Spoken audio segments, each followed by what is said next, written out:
Olá, querida turma. Hoje estamos iniciando mais uma aula de Direito Ambiental. Dessa vez, nós vamos fazer um pequeno resumo sobre tudo que nós até agora conseguimos conversar sobre. Adicionalmente, nós vamos falar também sobre o microsistema de tutela coletiva, voltado para os que estão estudando esse sub-ramo do direito. E posteriormente, nós vamos falar também sobre a tutela do patrimônio histórico-artístico brasileiro. Poderíamos também incluir o tema patrimônio histórico-cultural brasileiro, o regramento, o tratamento constitucional, sempre de uma maneira sucinta, direto ao ponto, mas também sem deixar de lado aquilo que importa, tá bom, pessoal? Então vamos lá, vamos nos dedicar a esse tema aí, iniciando pela revisão. Bom, pessoal, o primeiro ponto que nós devemos nos dedicar é entendermos que a pirâmide normativa de Kelsen nos dá uma direção de como estudar essa matéria. O que vale dentro do ordenamento jurídico brasileiro, o que vale mais, o que tem mais relevância? Inicialmente, a Constituição. A Constituição dá o framework, ou seja, a estrutura básica do estudo de quase todas as disciplinas do direito, de quase todos os ramos do direito. O direito ambiental, o direito urbanístico, como parte do direito ambiental, mas tratado na Constituição como política urbana, não seria diferente nesses casos, né? No artigo 225, nós temos então o meio ambiente ecologicamente equilibrado, bem de uso comum de todos, não é? E dever de proteção tanto por parte do poder público quanto por parte da coletividade. Perceba que tanto a sociedade civil quanto o poder público devem proteger esse meio ambiente. Agora, o que seria um meio ambiente equilibrado? Bom, isso não cabe bem ao direito responder. O direito por meio de processos científicos, que é aquilo que rege nos dias de hoje a sociedade, né? São os processos científicos, se descobre perspectivas, e essas perspectivas são por meio das pessoas, dos grupos que dominam o Estado, são positivadas, criando-se uma legislação daquilo que se tem como bem ecologicamente equilibrado. Do ponto de vista do poder público, a Constituição elenca uma série de medidas que caracterizariam uma atuação efetiva de proteção do meio ambiente por parte do poder público. Um rol naturalmente exemplificativo. Dentro desse rol, nós podemos destacar a criação de ecossistemas especialmente protegidos, que é materializada no Sistema Nacional das Unidades de Conservação, conforme nós já estudamos. Além disso, nós temos também instrumentos efetivos de controle da poluição e degradação ambiental, que seriam, no caso, os estudos de impacto ambiental e relatório de impacto ambiental, que são exigidos nas obras potencialmente, significativamente poluidoras. Do ponto de vista do poder público, a Constituição elenca uma série de medidas que caracterizariam uma atuação efetiva de proteção do meio ambiente por parte do poder público. Um rol naturalmente exemplificativo. Dentro desse rol, nós podemos destacar a criação de ecossistemas especialmente protegidos, que é materializada no Sistema Nacional das Unidades de Conservação, conforme nós já estudamos. Além disso, nós temos também instrumentos efetivos de controle da poluição e degradação ambiental, que seriam, no caso, os estudos de impacto ambiental e relatório de impacto ambiental, que são exigidos nas obras potencialmente, significativamente poluidoras. Temos também, pessoal, a promoção de medidas educativas, tanto do ponto de vista do ensino, mas como do ponto de vista da pesquisa, para fins de conscientização e que a população compreenda como lidar com o meio ambiente e o que é o meio ambiente, como conviver mais ou menos harmoniosamente com ele, não é? Sem comprometer os ditames da ordem econômico-financeira brasileiros também, não é? Próprios ao sistema econômico e ao sistema financeiro nacional. Não se esqueçam que o controle do meio ambiente também permite que o Estado intervenha, ou de ofício ou por meio de provocação, nas atividades empresariais dos diversos ramos da atividade econômica brasileira. Vou dar um exemplo para vocês. Produção de commodities brasileiras. Essas produções de commodities brasileiras, que são bens agrícolas, não é? Ou bens do primeiro setor, que são destinados, que são apreciáveis e destinados ao mercado internacional, como a soja, o algodão, o gado, a carne bovina, a carne suína, frango, etc. De uma maneira geral, todos esses bens, a sua produção, causam um significativo impacto ambiental. É necessário que se fiscalize por meio do poder de polícia a todo tempo se essas atividades, como elas estão sendo conduzidas, em função de que os meios de produção dessas atividades, bem como de outras, dependem de diversos insumos da indústria mesmo, não é? Vocês sabem que hoje fazer uma criação de gado não é igual fazer há 100 anos atrás. Envolve processos produtivos totalmente diferentes, que impactam o meio ambiente e, portanto, devem estar sujeitos ao poder de polícia ambiental, no caso. Então é necessário que se fiscalize tanto essa atividade produtiva como outras atividades produtivas paralelas a essas, né, que se conectem ou não, mas que causem um impacto ambiental, de modo que não ameacem também o direito de os demais brasileiros que não necessariamente participam dessa indústria de abastecimento global, de terem o seu meio ambiente ecologicamente equilibrado garantidos, não é? Como direito coletivo lato sensu. Interessante também que a Constituição ela elenca biomas como parte do patrimônio nacional. Isso é interessante porque já demonstra ali uma tentativa de tutelar bens imateriais brasileiros. Esses biomas são bens imateriais brasileiros porque se confundem com o próprio conceito, a própria noção daquilo que se entende por Brasil. Bom, percebam isso. Você vai, por exemplo, no Marrocos. A experiência de estar no Marrocos faz parte dessa experiência algo conectado ao Saara, não é verdade? Faz parte dessa experiência daquilo que se compreende por ser a identidade do Marrocos. Então você não vai no Marrocos e espera gelo, né? Não espera uma paisagem do norte da Rússia. Então percebam que esses biomas eles estão totalmente conectados com critérios identitários, com o soft power dos países, com também o próprio patrimônio explorável ou não explorável economicamente desses países, não é? A cultura se desenvolve no âmbito daqueles biomas.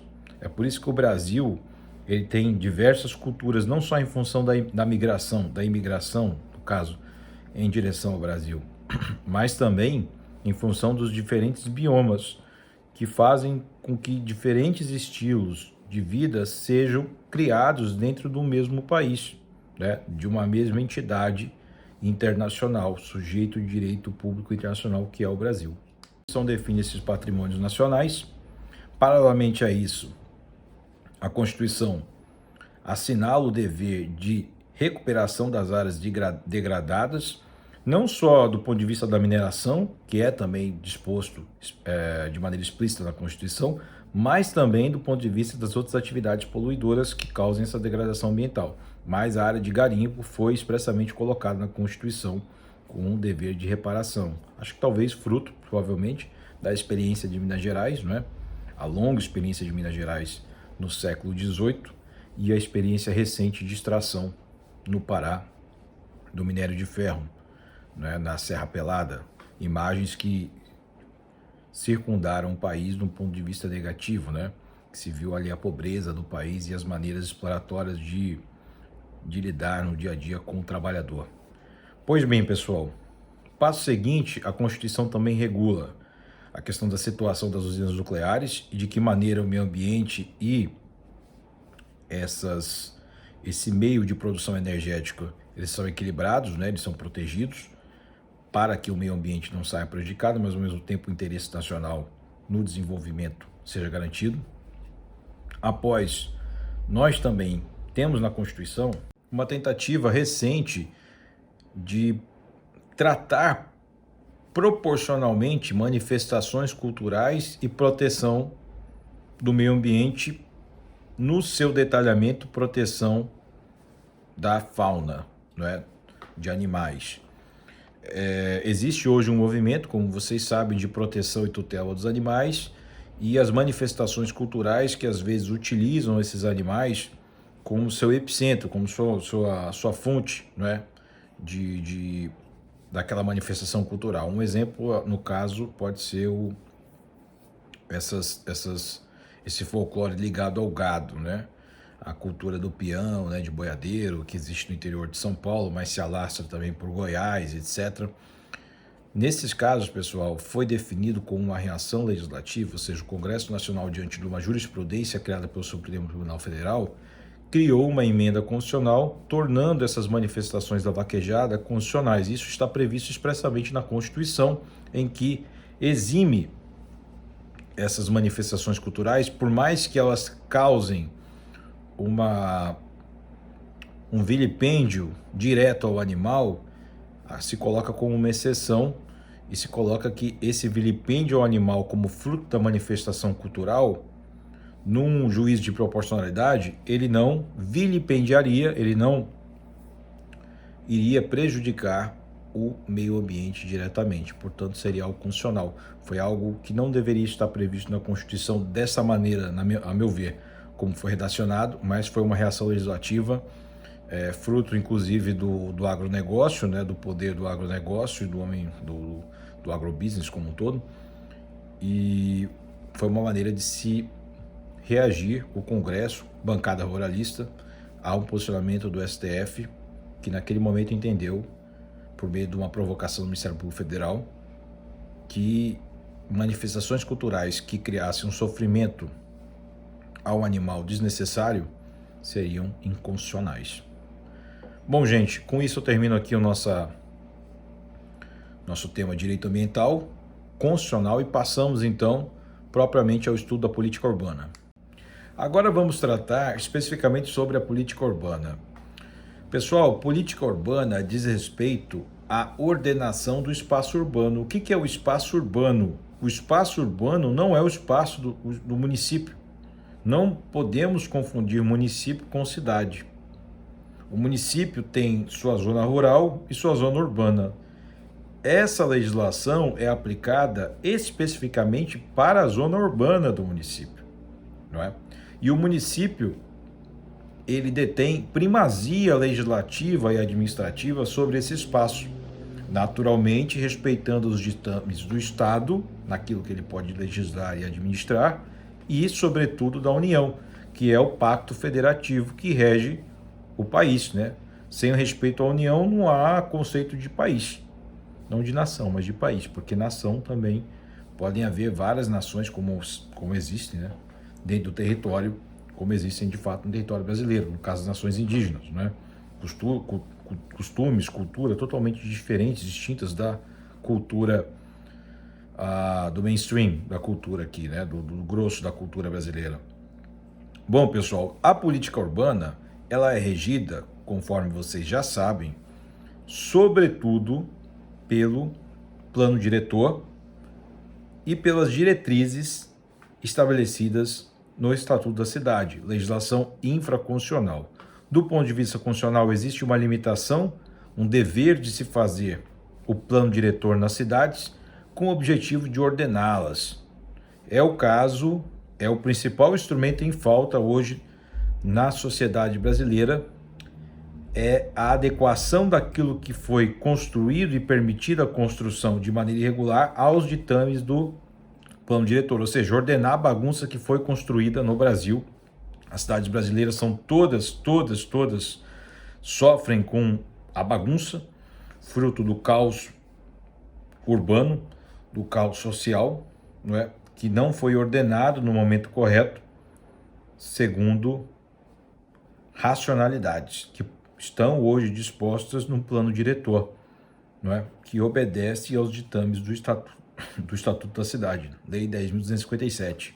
A Constituição, pessoal, a respeito do plano diretor, estabelece, então, conforme dito, que o dever de se fazer o plano diretor, se ditar essa lei, que é uma lei baseada, é uma lei interdisciplinar, né, que é baseada em arquitetura, em história, em sociologia, em biologia, né, envolve diversos, inclusive nos interesses da cidade, das pessoas que compõem aquela cidade, ou melhor até, né, mesmo que habitantes da zona rural, mas que frequentam a cidade, como todos frequentam, né, existe um intercâmbio natural entre pessoas da zona rural e da zona urbana, todos devem ser convidados a participar por meio de instrumentos democráticos que estão dispostos no Estatuto da Cidade. Vocês já sabem disso.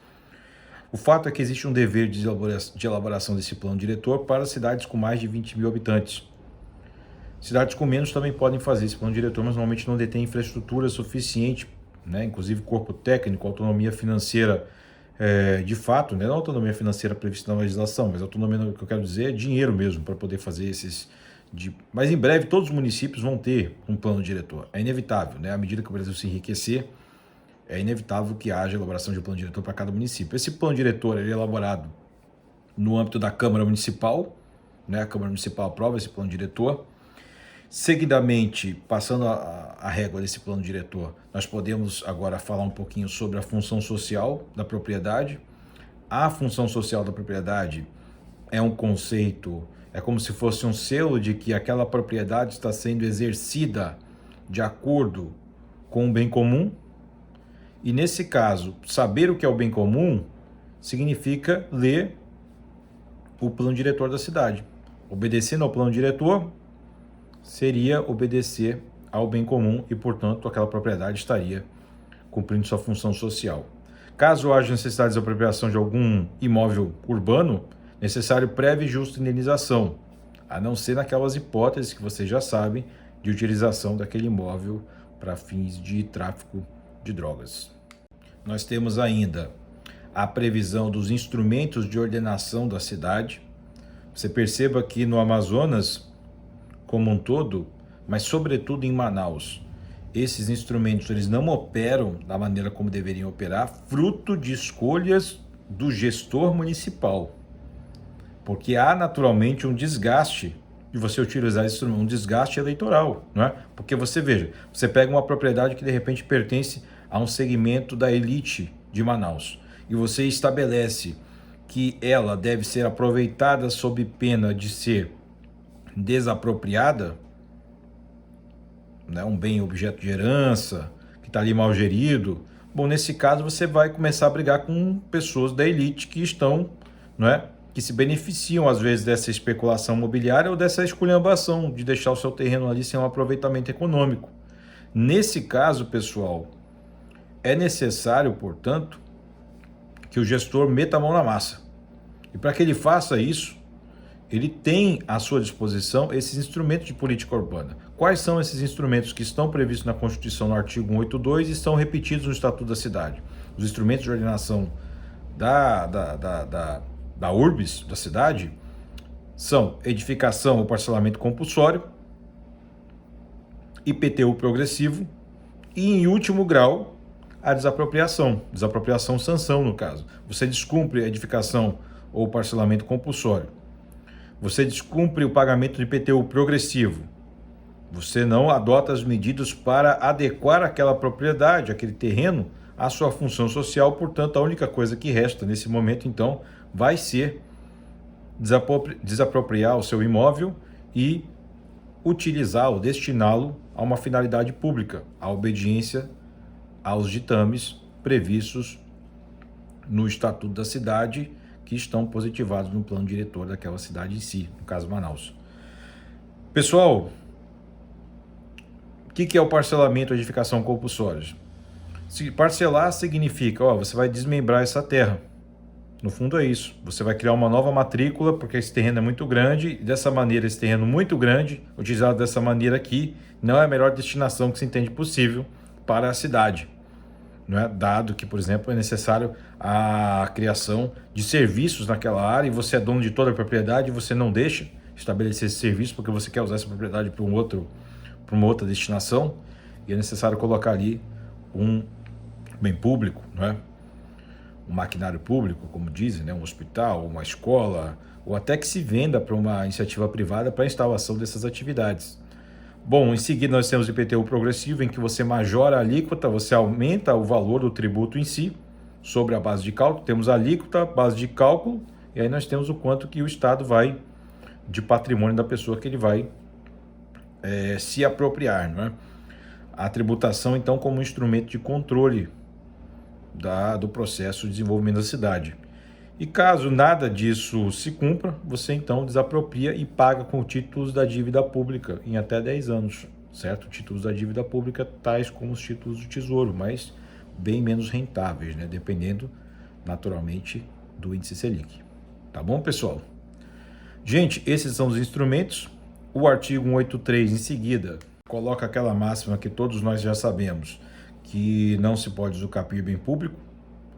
Ademais, também coloca a possibilidade da desapropriação, ou melhor, da usucapião especial urbana, especial porque o prazo é menor e os requisitos também são mais brandos, desde que a pessoa que esteja ali ocupando aquele imóvel não tenha outro imóvel, né, e nem de maneira fraudada, outro imóvel.